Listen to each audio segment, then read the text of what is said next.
cada uno pueda aplicar.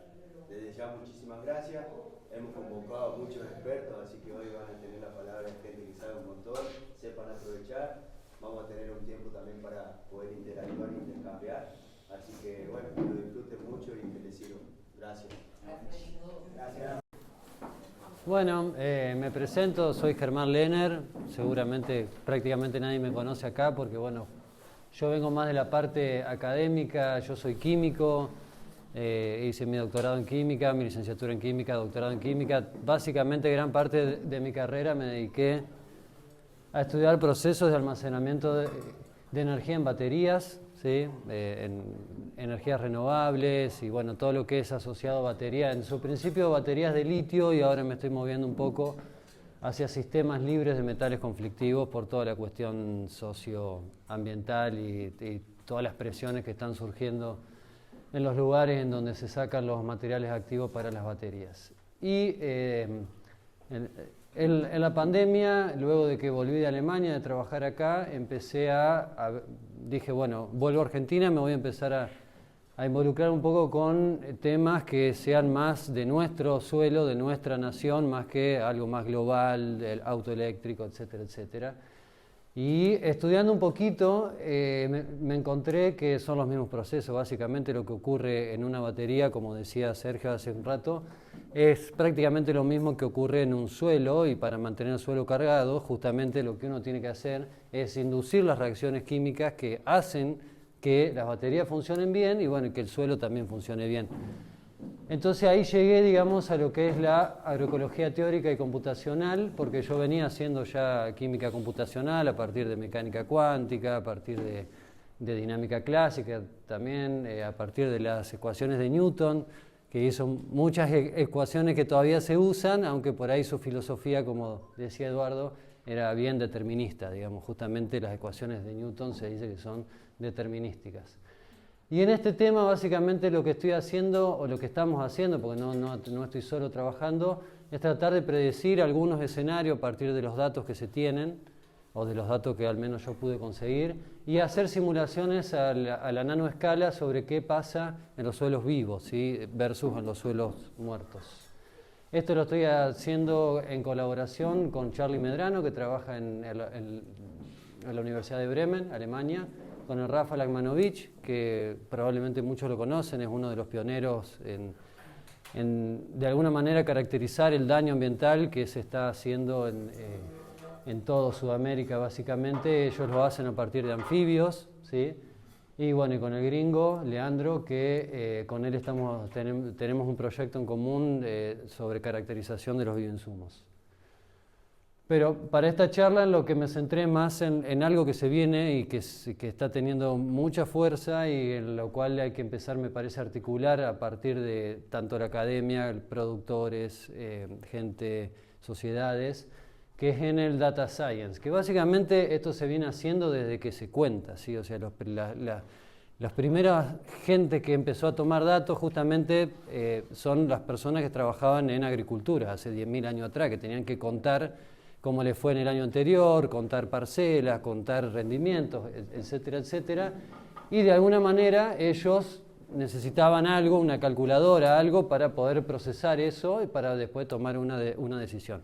La filosofía sigue siendo lo misma, básicamente, pero ahora tenemos muchísimos datos, necesitamos grandes calculadoras, ya no podemos, si uno quiere poner, bueno, rendimiento en función de fósforo, está bien, es un gráfico en 2 dimensiones, pero si ya uno le quiere agregar microbiología, le quiere agregar nitrógeno, le quiere agregar hongo, le quiere agregar bacteria, ya empieza a tener un problema multidimensional y para eso hacen falta calculadoras que son específicamente diseñadas para poder trabajar con eso. Y luego, ¿para qué quiere todo uno de estos? Básicamente para tomar una decisión para ir en un camino o en otro. Entonces, ¿cuál es la preocupación? La que ya hemos charlado todos. Si yo me paro en cualquier punto de acá, de Sudamérica, Buenos Aires, Córdoba, si me voy a la India, si me voy a Estados Unidos, si me voy a cualquier lado, si me dejan solo prácticamente y yo miro alrededor, veo lo mismo, ¿sí? Veo solamente soja, maíz o trigo, en general, ¿sí? Y eso lo que trajo, digamos, a nivel histórico es prácticamente una gran desaparición de los anfibios, de de los mamíferos, de los anfibios, de los pájaros, de los reptiles, de todo, ¿sí? Esta es la tasa de extinción de especies a nivel de tiempo, digamos, con el tiempo, lo cual siempre ocurrió. Ustedes van a seguramente escuchar de que dicen, bueno, pero siempre se extinguieron las especies. Sí, pero este cosito gris, ¿sí? Esto lo produjimos nosotros. Y esto se debe básicamente también a que hemos desplazado o hemos prácticamente aniquilado a los mamíferos, ¿sí? ¿Por qué mamíferos? Porque como están al final de la cadena, digamos, el hecho de que no haya mamíferos, o por lo menos como la había hace 10.000 años atrás, indica que tampoco hay otras vidas, porque esos mamíferos fueron desplazados, ya sea por diferentes motivos o también se fueron extinguiendo porque no tenían qué comer ni dónde vivir, ¿sí? Acá lo que se muestra es en equivalente, o sea, a dióxido de carbono, es decir, biomasa, cómo fue variando hace 100.000 años atrás. Estos son, digamos, mamíferos en general, y acá aparece el ser humano, ¿sí? Hace 10.000 años atrás. Acá tenemos mamíferos en generales salvajes, digamos, humanos, y acá ya empiezan a aparecer el ganado, ¿sí? Y hoy tenemos prácticamente humanos, ganados, y esto solamente queda de biodiversidad de otros animales, ¿sí? Lo cual es sumamente complicado. Estamos prácticamente al borde del colapso ecosistémico. Y esto se ve muy reflejado, o es mucho más importante acá en Sudamérica que en otros lados. La tasa de cambio en extinción de especies en Sudamérica es mucho más grande que en cualquier otra parte del mundo. Y eso básicamente se debe a la forma de producir comida, ¿sí? Uno de los de las grandes cosas que empiezan a contribuir con esta pérdida de la biodiversidad es la influencia de los biocidas, ¿sí? Nosotros a veces les llamamos pesticidas, pero en realidad son biocidas. Ya voy a explicar por qué son capaces de interactuar con todas las formas de vida y no solamente con el principio por el cual fueron formulados. Esto a su vez, además de generar un gran desequilibrio ambiental y de producir mucha deforestación y mucha pérdida de biodiversidad, tiene muchísimo consumo energético en cuanto a la formulación, la síntesis, el transporte, el almacenamiento, el pasivo ambiental que terminan generando, y las tecnologías de remediación que tengo que ahora sintetizar, o que tengo que hacer, o que tengo que desarrollar para poder sanear todo lo que básicamente fue contaminado, y estamos en un punto en donde el 70% del agua potable en el mundo está bastante comprometida en cuanto a niveles de contaminación. Sí. Todos los pasivos ambientales se pueden generalizar en la pérdida de biodiversidad, la contaminación de agua, o sea, todo lo que el cambio que nosotros estamos produciendo hace que ya los servicios ecosistémicos que antes estaban, cuando todavía eso era algo prístino, ya sean prácticamente irrecuperables. Entonces, uno de los primeros trabajos que hicimos junto con Rafael, con el grupo de Rafael, es estudiar, porque claro, él me decía, acá se tira de todo y hay un montón de plástico y bla, bla, bla. Bueno, pero ¿qué pasa cuando se tira todo junto? Porque así como surgen sinergias entre cosas buenas, entre charlas, también pueden surgir sinergias entre contaminantes. Entonces, lo primero que hicimos con mecánica cuántica fue ver cómo las microfibras de plástico se asocian a los pesticidas, ¿sí? En este caso es glifosato y glufosinato, ¿sí? Y esto también podría llegar a explicar por qué aparecen adentro de las plantas. Y no hay que olvidarse que los pesticidas no son solamente el principio activo, sino que tienen muchos otros componentes en las formulaciones que están específicamente diseñados para romper una pared celular. Si puede romper una pared celular es que tiene mucha fuerza para entrar dentro de una planta. Ahora, si estos microplásticos que pueden venir en el formulado pueden ser parte también de la contaminación, como decía, de esa muñeca Barbie que tenemos todo adentro, también puede hacer, digamos, de que entren juntos a la planta y que después entren juntos también a nuestro organismo. Y lo que se vio experimentalmente con estos renacuajos, ellos utilizan renacuajos por dos razones. Primero, porque son parte de la fauna nativa del litoral, y segundo, porque son bioindicadores del estado ecosistémico justamente de esas zonas. Y tercero, porque tienen muchos mecanismos biológicos muy parecidos a lo que podemos llegar a tener los organismos superiores. Entonces, toda la parte bioquímica que muestra malformaciones, muestra muchos cambios a nivel bioquímico en los organismos que terminan siendo perjudiciales, ya sea porque se mueren o porque terminan siendo deficientes en algunas de sus funcionalidades y que a su vez se la transmiten a las próximas generaciones. Entonces ya ese renacuajo, cuando es sapo, ya es menos hábil para escapar de los depredadores, por ejemplo. Entonces, bueno, ahí se genera un gran desequilibrio. Lo mismo hicimos cuando uno tiene dos moléculas, por ejemplo, aisladas de glifosato y glufosinato de amonio y las pone juntas. Lo que termina pasando es que se forma algo muy concentrado, ¿sí? Y si uno las mezcla entre ellos, se estaría formando como un nuevo contaminante que es la mezcla de los dos.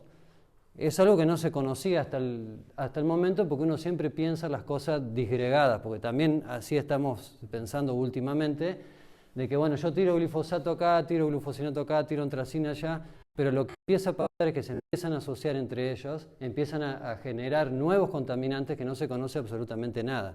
No se conoce ni su acción ni cómo remediarlos.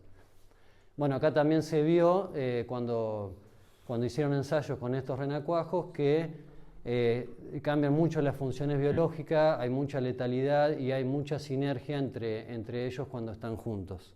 No nos olvidemos que el glufosinato de amonio, si bien por ahora no se utiliza tanto como los otros, va a empezar a tener un rol fundamental porque está asociado al trigo HB4, al transgénico. Lo mismo... Sí, perdón. No, que también hay muchos maíces de anís que se puede aplicar. Sí, de hecho hasta incluso creo que es más viejo que el glifosato, el glufosinato. Se utilizaba antes, después vieron que es muy, muy, muy tóxico, se dejó de utilizar, vino el glifosato porque era menos tóxico que eso, y ahora se usa de nuevo porque obviamente las malezas se hacen resistentes y ya no... El tema que está aprobado para maíz y para soja, y ahora al aprobarlo para trigo, también va a estar en invierno. Sí, va a estar Entonces, está en verano, va a estar en invierno y es 20 veces más tóxico que el glifosato. Sí. ¿Y esto cómo decís? Sí, se mezcla y también tiene grupos funcionales, que esto es muy importante, ¿no? Porque por ahí uno cuando dice glifosato, glufosinato, no se da cuenta de lo que está diciendo a nivel químico, pero estos grupos funcionales son capaces de interactuar con toda la vida, ¿sí? Entonces, cuando uno piensa como químico, estoy diciendo, bueno, capaz que estoy reemplazando algo, capaz que estoy interfiriendo en algo, que ya vamos a ver un poquito más adelante, que no lo estoy teniendo en cuenta porque, bueno, obviamente porque no sé cómo funcionan estas cosas a nivel biológico y a nivel matriz ambiental. Lo mismo estamos haciendo con un cóctel de biocidas. Lo que hizo el grupo de Rafa en su momento fue comprar un montón de sábalos del salado y detectaron ahí adentro todo este cóctel que se barría luego de llover en esa parte, digamos, llovía y todo eso iba a parar al río.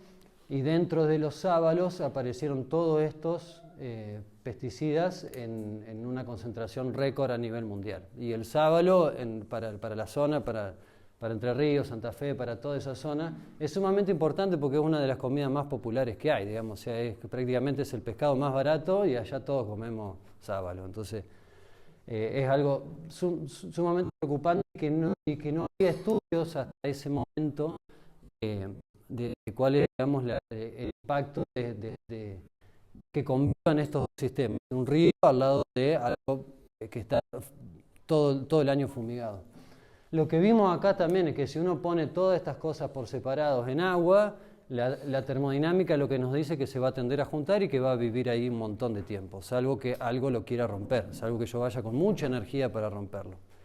No solo eso, sino que los formulados ya vienen para que estas cosas sean estables. El viejo dicho que decía, no, pero el glifosato toca el suelo y se degrada. Primero que no tendría sentido, yo creo que si yo le quiero vender eso, te me decís no, porque ¿para qué lo voy a tirar si se degrada cuando toca el suelo?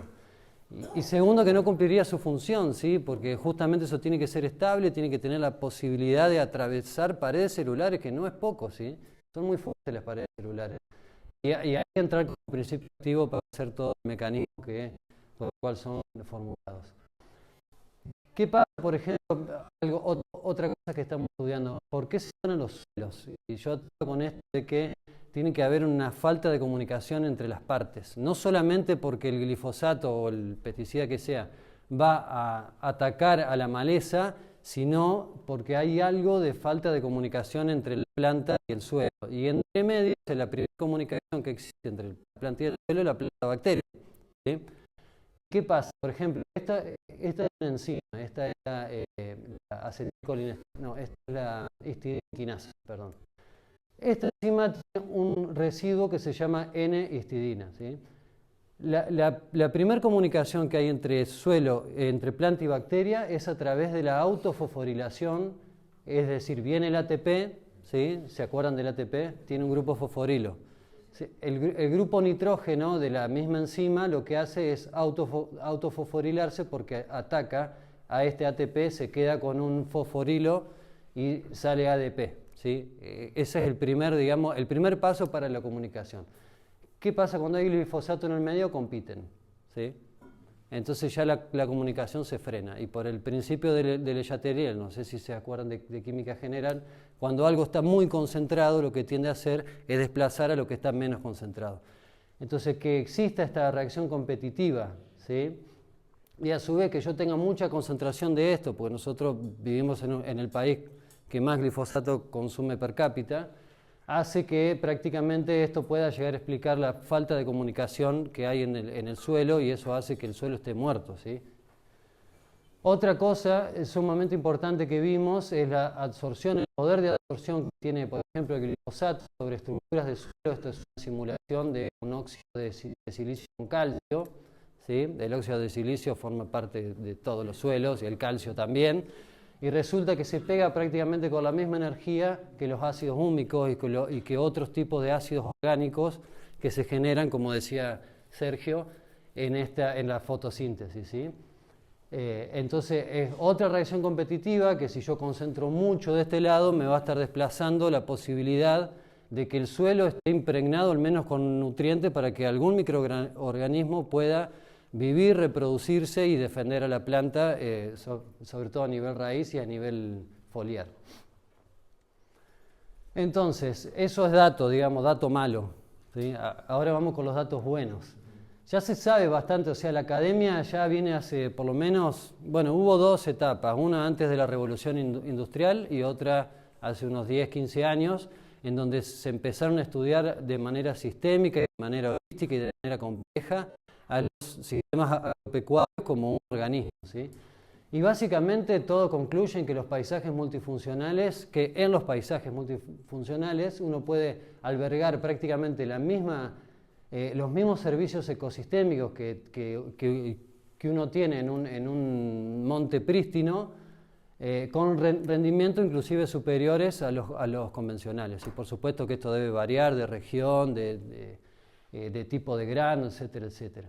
Pero es básicamente la herramienta que se tiene para evitar el colapso, ¿sí? Acá, digamos, creo que todos sabemos que en 60, 70 años prácticamente no va a haber suelo para poder, si no hacemos hidroponía, que prácticamente es imposible por la cantidad de energía fósil que requiere, porque no solamente es la energía de circulación, sino que todas las sales de hidroponía vienen del petróleo. Prácticamente no vamos a tener cómo producir comida, ¿sí? Va a ser muy difícil también por el agua, ¿sí? O va a ser muy cara, etcétera, etcétera. O no va a haber agua, ¿sí? O sea, todos ya sabemos que por este camino llega, digamos, el colapso, o sea, ¿sí?